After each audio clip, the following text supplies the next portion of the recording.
issues with Jesus. There's a lot of stuff I went through that I prayed and I ain't see Jesus show up. So I had to put my experience in this world, my experience with my children, my experience with other people, my experience in my account, my experience in my brand, and my experience with the level of music that I was dealing with in my own hands. But what we have to remember is that God is a jealous God. So during that silencing is actually a test going on. And during the test, God wants to know that we are not going to go and start accepting answers from other gods. And other gods can be anything or anyone.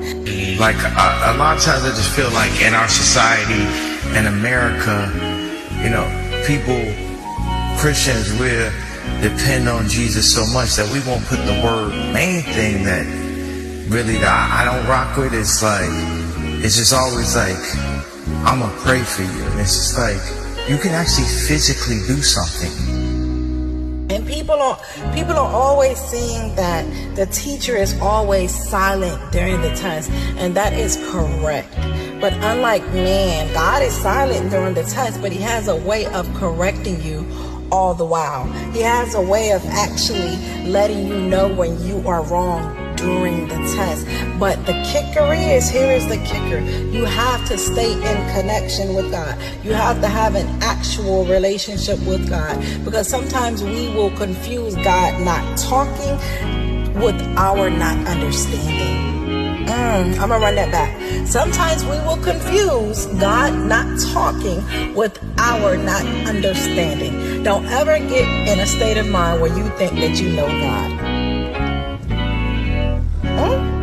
Don't ever get in a state of mind that you think that you know the ins and outs of God, because you have to remember that his thoughts aren't our thoughts, his ways are not our ways. So he is constantly communicating with us in different ways, different shapes, different forms, different fashions. And that's a universal thing. However, it's unique to you. So you may have gotten used to God speaking to you one way, so you stop building the relationship, and so now you're looking for him to communicate with you that way, and you assume that because he's not communicating in that way that he has nothing to say. But it's simply that he's now communicating in another way, but because you disconnected from the source, you are not able to identify the communication. I pray this does not go over your head, and as always, God bless y'all.